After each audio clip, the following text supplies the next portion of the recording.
Հարգելի գործընկերներ, սիրելի հայրենակիցներ, շատ լավ հնարավորություն է արդեն 1 տարի, 1 ամիս հետի հետ կապված ձգվող այդ հակաօրինական, չգիտեմ, բարեկրթության սահմաններում օգտագործվող բոլոր տերմիններով, այսպես բոլոր տերմինները պարունակող գործողությունները այս ամբիոնից ներկայացնելու մի պարզ պատճառով, որովհետև չենք ունեցել այն հարթակը երբեք, ամենայն դեպս ես այս ամեն ինչը ներկայացնելու համար։ Նախապատմությունը հետևյալն է, 2015 թվականին հիշում եք երևի, որ հեծը կառավարվում էր ոչ Կարապետյանների կողմից, ոչ պարոն Կարապետյանի կողմից, նախորդ սեփականատերը դիմեց հանրային ծառայությունների կարգավորող հանձնաժողով 17.08 դրամ թանկացնելու համար։ Ես այդքան միամիտ չեմ, որ հավատամ, որ այս իշխանությունը 8 տարվա ընթացքում երբևէ որևէ մեկը չի զեկուցել հեծի վիճակի մասին։ Եթե անտեղյակ եք, դա ինձ թվում է ավելի մեծ խնդիր է, քան տեղյակ եք ու չեք ցույց տալիս։ Որովհետև հեծը ռազմավարական նշանակություն ունեցող ընկերություն է, բնականաբար պետք է տեղյակ լինեի գոնե հատուկ ծառայությունների միջոցով։ Ինչ է կատարվել։ 17.08 դրամ բարձրացնելու ժամանակ ձեզնից շատերն էլ, եթե չեմ սխալվում, գեներացրեցիք Էլեկտրիկ Երևան շարժումը։ Էլեկտրիկ Երևանի ճնշման ներքո նախորդ իշխանությունները բարձրացրեցին ընդամենը 7 դրամով։ Եվ տնտեսագետներ ունեք, կարող եք ուսումնասիրել, եթե չգիտեք, եւ ընդամենը մնացել էր 3-4 ամսվա կյանք հեծին, որովհետեւ այդ պայի դրությամբ 36 միլիարդ դրամ պակասորդ ուներ եւ անհրաժեշտ էր 17 դրամ թանկացնել, որպեսզի հեծը սնանկության չգնա։ Հիմա այս պարագայում պետությունը գնաց մի քայլի, լավ են արել, վատ են արել, դա ես չեմ քննարկում, ինձ դա չի վերաբերվում։ 7 դրամ թանկացրեց եւ փորձեց գտնել մարդ, ով կլինի հայ, ով կլինի Հայաստանի հողին կպած հայ, ոչ թե շատ ներողություն արտահայտությանս մենք ունենք, դուք էլ երևի կիմանաք, այսպես ասած շուրտված հայեր։ Ու ծագումով հայ են, Հայաստանի տեղը չգիտեն, ընդհանրապես կապ չունեն Հայաստանի հետ։ Եվ այդ հայը Սամվել Կարապետյանն էր, որին նախորդ իշխանությունները, կառավարությունը խնդրել են, ինձ թվում է այդ հայտարարությունները տեսած կլինեք, բառից բուն իմաստով, որպեսզի նա ձեռք բերի հեծը։ 15 թվականի հոկտեմբերին հեծը ձեռք բերելուց չի եղել որևէ ակնկալիք, որ շահույթ կարող է լինել։ Դա ես ասում եմ իմ եւ պարոն Կարապետյանի խոսակցությունների ժամանակ, երբ որ ինձ առաջարկվում էր 15 թվականին Երևան քաղաքի տնօրենի պաշտոնը։ Եղել է հետեւյալ խոսակցությունը. հնարավոր է արդյոք 0-0 կանգնել, բայց այս ամեն ինչով հանդերձ պարոն Կարապետյանը հայտարարել է, որ չեմ թանկացնելու հոսանքը, որպեսզի պատկերացնեք շատ կարճ։ Եթե հոսանքը թանկանում է, պետք է տեսնել ով է թանկացնում։ Իշխանության մեջ կան մանիպուլատիվ մարդիկ, որոնք մանիպուլյացիոն հայտարարություններ են անում եւ գցում դաշտ, որ հոսանքի որևէ թանկացում կատարվում է հեծի կողմից։ Այդպիսի բան չի եղել 10 տարվա ընթացքում 0 դրամա հեծի նախաձեռնությամբ թանկացվել։ Թանկացնողը պետական իբրև թե անկախ մարմին է, հիմա կհիմնավորեմ, եւ այնտեղ առաջարկներ են ներկայացնում կամ հանձնաժողովը իր նախաձեռնությամբ թանկացնում է հոսանքը։ Հեծը երբևէ չի դիմել, որպեսզի հոսանքը թանկացվի։ Դրանից հետո մենք բազմաթիվ ճարակ ասեմ ժամանակը հերիքի, դրանից հետո բազմաթիվ համակարգեր ենք ներդնում, ասկոյի համակարգ, այդ թվայնացված, որպեսզի ամբողջ ինֆորմացիան միանգամից առանց տեսուչի ներգործության քաշվի, մոտավորապես $700 միլիոն ներդրումներ են կատարվում, որից հետո այսպես գալիս ենք հասնում ենք 2025 թվականին պարոն Կարապետյանի հայտարարությունը։ Ինչ եմ ասում 25 թվականի պարոն Կարապետյանի հայտարարությունը, որտեղ այստեղ խոսվեց 24 թվականին լսումներ են եղել, 24 թվականին լսումներ եղել ձեր կողմից ընտրված, ձեր ամենայն դեպս փաստացի կոնտրոլի տակ գտնվող հանրային ծառայությունների կարգավորող հանձնաժողովի նախագահ պատասխանել է ձեր հարցերին։ Հեցի ներկայացուցիչ ինչի չեք կանչել, դուք գիտեք, դուք էլ ընդունեցիք, որ չեք կանչել։ Դրա համար ես բերում եմ 25 թվական Կարապետյանի հայտարարությունը իր պաշտպանություն եկեղեցու, որից հետո այս դահլիճում կոլեգիալ մարմինի ոչնչացումով հանրային ծառայությունների կարգավորող հանձնաժողովը կոլեգիալ մարմին է, յուրաքանչյուր որոշում ընդունում է կոլեգիալ։ Դուք բերեցիք այստեղ իմջալոս ԿՊ խմբակցության նախաձեռնությամբ, այդ դուք մտածեք ինչի կառավարությունը այդ նախաձեռնությամբ հանդես չեկա, որովհետև պատմությունը դա գնահատելու է, միգուցե քրե իրավական գնահատական կտրվի տեղ ապագայում։ Եվ ԿՊ-ն օրենսդրական նախաձեռնությամբ հանդես եկավ, որ կոլեգիալ մարմնի ղեկավարին, հարգելի սիրելի հայրենակիցներ, խնդրում եմ այստեղ ուշադրություն, տալ առանձին լիազորություն տկենի նամակի հիման վրա, այնտեղ, եթե չեմ սխալվում, 3-4 կետ է տալիս, այսպես թույլից միջև ուժեղ, ընդհուպ կառավարիչ նշանակել։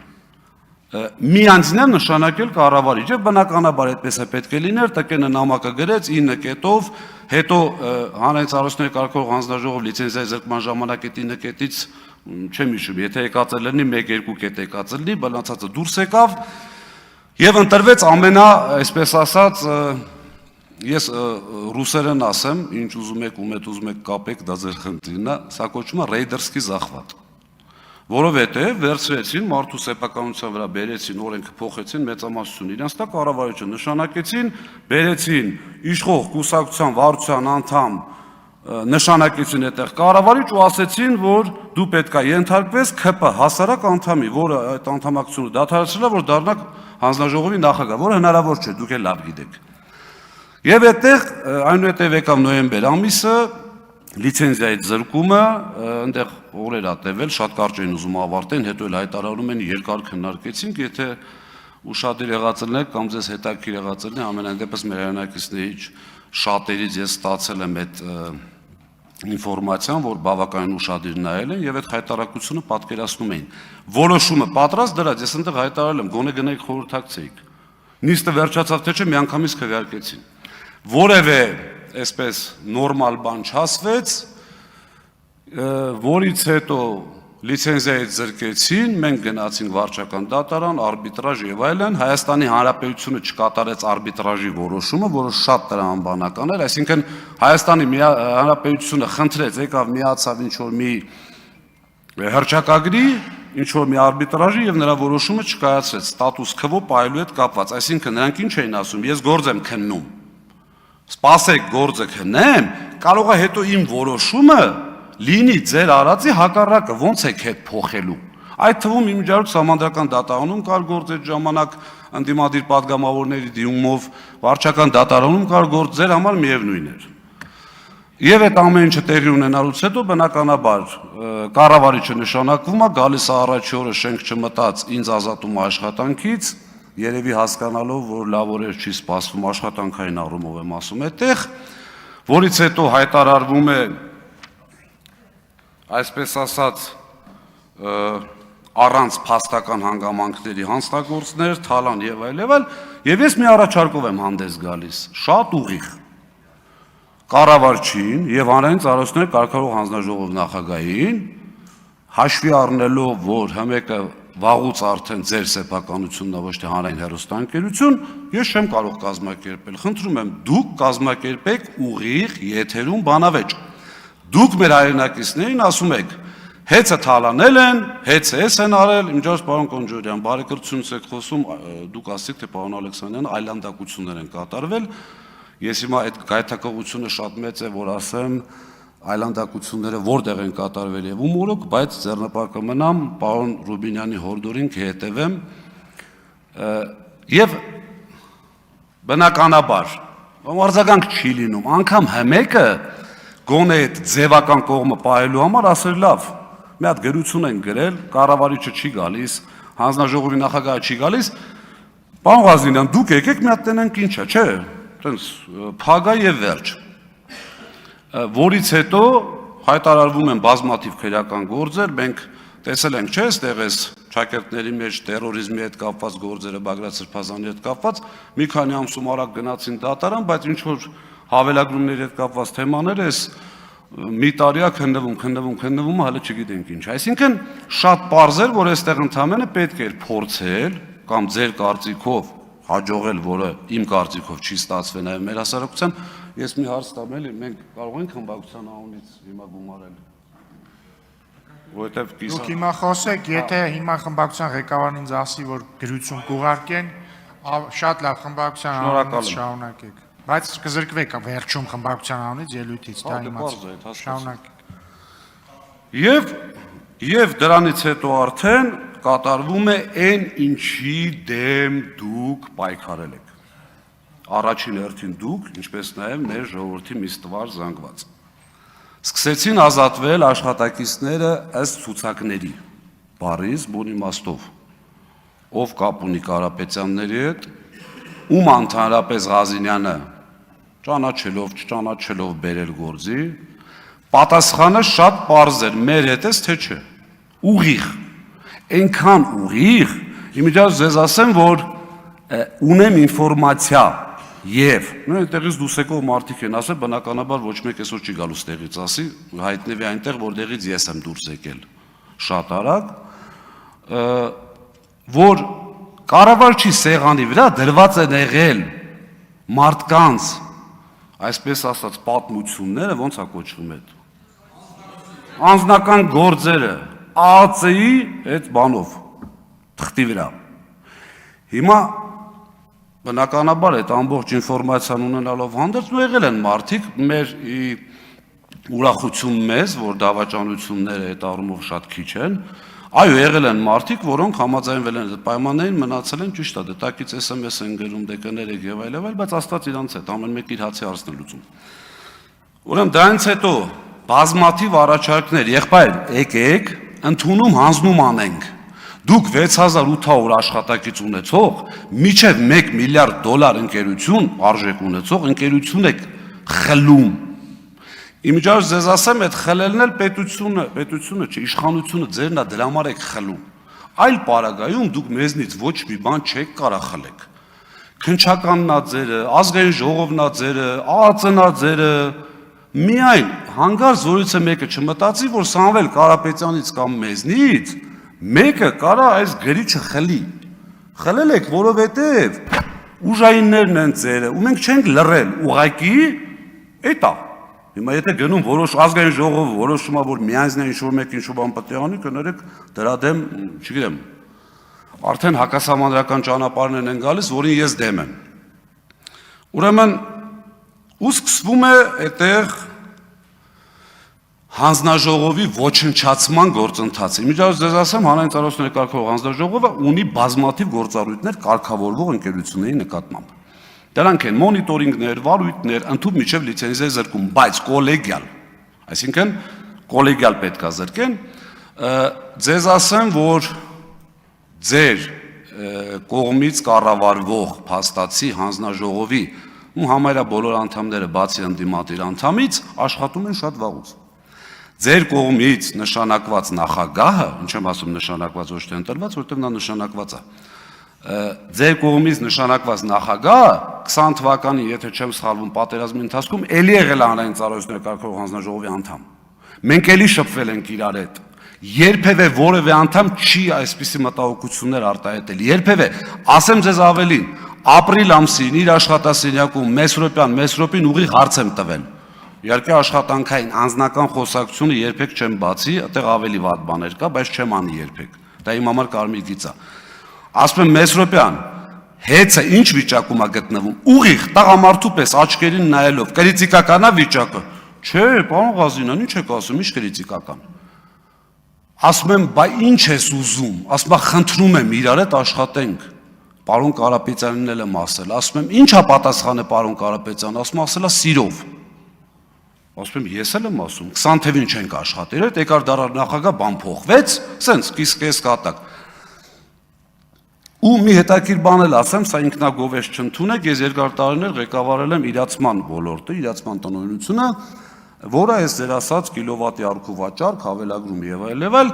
սենց մի քիչ տենց քմտիծաղով երևի թե հաճելի կլներ լսել իմ համար, ընդունում եմ դա, ասի Մեսրոպյան իրացման հետ կապված ինչ ասեր, ասեց իդեալականին մոտ։ Սա ասել է ձեր հանձնաժողովի նախագահ ուղիղ դեմքին ասում եմ, եթե փորձի ժխտի, այլ մանրամասնություններ կարող եմ ասել, որը չի կարող ժխտել։ Այսինքն իմ ասած իմաստը որն է, որ Կարապետյանը եկեղեցուն պաշտպանելուց հետո է սկսես գործընթացը։ Միանշանակ դուք էլ լավ գիտեք,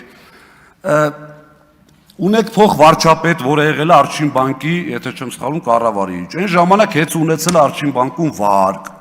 Ունեք ԱԱԾ, որը որ օնլայն ռեժիմով ձեզ զեկուցում է ամեն ինչ։ Դոստուկները տված է բոլորին, որը որ չէր կարելի։ ԱԱԾ-ն եթե չի զեկուցել,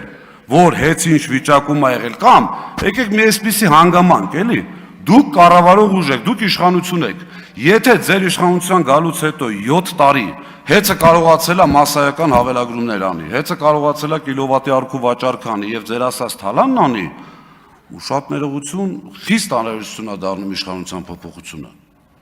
Իմիջիայլոց այստեղ տարածքներից մարդիկ կան, որոնք համոզված են բազմաթիվ անգամ շփվել են հեծի հետ եւ տեսել են մեր աշխատանքի որակը։ Եվ մի շատ կարևոր հանգամանք, չեմ ուզում այստեղ շատ երկարացնեմ, բայց բազմաթիվ անգամ մամուլով էլ եւ շատ տեղերով էլ քննարկվել է այն թեման, թե ես ինչ մեթոդներով եմ աշխատում ուղիղ հավելագրման դեմ։ Սա շատ չբարձրաձայնեմ, կուսումնասիրեք, համոզված եմ նաև շատերը գիտեք։ Հիմա դրանից հետո գալիս արդեն այդ հանձնաժողովի իմիջիայլոց ձեզ ասեմ, որ տեխնիկական աուդիտի հնարավորություն ունի, ինքը ընտրում աուդիտորին եւ բերում տեխնիկական աուդիտ են անում։ Պետական հանրային ծառայության կարգավորող հանձնաժողովը մինչև 23 թվականն ներառյալ արել է տեխնիկական աուդիտ։ Գումարած դրան հեծը ֆինանսական աուդիտ է արել, ամեն տարի KPMG-ն է արել այդ ֆինանսական աուդիտ։ Այսինքն ձեր տրամաբանությամբ դուրս է գալիս, որ KPMG կլինի, հանձնաժողով կլինի, մյուս ով ուզում ալինի, չէ, իրանք բոլորը սխալ են, դուք ճիշտ, որի վրա ես խիստ կասկածում եմ։ Ուրեմն ասում ենք լավ, Սամվել Կարապետյանը այդ ժամանակ փաստաբանների միջոցով, պարոն Վարդևանյանի միջոցով ինձ փոխանցեց, ասեց Դավիթ, մի անգամ ասել եմ, կարող մոռացել են, ասա որ 10 տարի չեմ թանկացրել, 10 տարի չեմ թանկացնելու։ Հիմա եթե ինչ-որ մեկին կհետաքրի ոնց չի թանկացնելու, սեփական փողի հաշվին։ Ասենք ստեղ չեմ ուզում կոպիտ բառ օգտագործեմ, կարծում եմ դուք էլ տենց չեք մտածի, հիմարություն կլինի մտածելը, որ մի քանի միլիարդ դոլար ունեցող մարդուն ասեն, բա ոնց չես թանկացնելու, շատ բարձ։ Կարիք եղավ, ինչը որ եղել է 10 տարվա ընթացքում, իր գրպանից փողը գտնի չի թանկացնի։ Այդ հայտարարությունից հետո, որ մենք ասում ենք սիրելի հայրենակիցներ, Սամվել Կարապետյանը հայտարարում է 15-ից 25 չեմ թանկացրել, չնայած առիթներ եղել են, Պրիտոմ են 10 դրամը չենք մոռանում ռուսների, ռուսական ընկերության, որը 17 դի թանկացներ, 7 թանկացավ։ Եվս 10 տարի չեմ թանկացնում։ Հանձնաժողովի նախագահին ուղիղ հարց ենք տալ, ասում ենք եղբայր, 2 տարվա գարանտիա տուր, 2 տարի ընդամենը, ասա 2 տարի չեմ թանկացնելու, չի կարողանում ասել։ Եվ որից հետո արդեն բնականաբար սկսում է այդ գործընթացը, գնում ենք դատարան։ Գնում ենք դատարան, դատարանում այսպես գիշերային նիստերով, բաներով միջև վերջին նիստը, եթե չեմ սխալվում, միջև գիշերը 5-ը տևեց, առավոտյան 5 ավելի շուտ։ Գիտեք հանձնաժողովի ինչա բերել այնտեղ, որպես ապացույց։ Մեր ժամանակվա կատարված աշխատանքներ, այսինքն հեծը Սամվել Կարապետյանի գլխավորությամբ ունի գործառույթներ, որը կատարում է։ Ապրիլ-մայիս ամիսներին ստուգվել է Հայաստանի Հանրապետության ամբողջ բյուջեից սնվող կազմակերպությունների հաշվիչները, որի արդյունքում եղել է 22 խիստ նկատողություն եւ 9 ազատում աշխատանքից։ Ասում եմ ապրիլ-մայիս, իմիջիայլոց էս հանձնաժողովը բերել էր դատարան, ասում ենք ժողովուրդ, էս խեք բերեսի մերն է։ Ասում եմ բերել ենք որ տենակ էդի կա։ Ասում ենք մենք չենք շղթում որ դա կա։ Բայց մեր կատարած աշխատանք ինչ եք բերել։ Բերել են Սևան քաղաքում 130 խախտում։ Բացում ենք, դե ապացույցների ուսումնասիրությամբ հետազոտման փուլն է, դատարան ասում է խախտումներ ասեք, բացում են չկա, պարզվում է 130 հաշվիչ ստուգվել է, որից 3-ը ընդամենը ունի խախտում։ Բացում ենք անհատական այդ 3-ը նայենք, պարզվում է 3-ից 2-ի խախտումները կատարվել են օգոստոսին։ Թեղազինյան Դավիթը պուլտով էր այդ անջատումներն անում, թե այդ խախտումներ անում, այդ արդեն չկարողացան ապացուցել։ Բերել են իրանց ժամանակվա կատարված խախտումները։ Եվ հաշվի առնելով, որ ժամանակը շատ քիչ է, վարչական դատարանը ուղիղ հայտարարել է, այսպես չցիտեմ, հեռախոսի մեջ է բառացի, ընդունում հանձնում չկատարելը, որը մեր կողմից էր նշվել, շատ մեծ սխալ է համարվել, որի արդյունքում դատարանը հիմնավորված եւ ապացուցված չի համարում համակարգված հավելագրումներ։ Եվ մի փաստել այնտեղ խոսք գնաց հարկերի մասին, ուրեմն 18 թվականին 9-րդ տեղն ենք եղել, 19 թվականին 11-րդ տեղն ենք եղել, 20 թվականին 13-րդ տեղն ենք եղել, 21 թվականին 15-րդ տեղն ենք եղել, 22 թվականին 13-րդ տեղն ենք եղել, 2023-ին 22-րդ տեղն ենք եղել։ Որևէ ինչ։ Այո, ձեր մոտ կա, պեկից ուզեք տեսեք 1080 տասվայրկյան։ Եվ Սամվել Կարապետյանին մեղադրել որևէ ձևով, որևէ հարկ կամ տուրք չմուծելու մեջ, ժողովուրդ, առնվազն բարոյական չի։ Ինչ վերաբերում է իմ չհասցրած հատվածին, արդեն պետք է ավարտեք, բայց 20 րոպե խոսեցիք։ Մի վայրկյան։ Ինչ վերաբերում է մնացածին ինչ որ չհասցրեցի, ես պատրաստակամություն եմ հայտնում յուրաքանչյուրիդ հետ, ԿՊ խմբակցության 64 պատգամավորի յուրաքանչյուրի, այդ թվում նաև կառավարության անդամ, ով ուզում ալի բանավիճելու այս թեմայով։ Շնորհակալություն հարգելի գործընկերներ։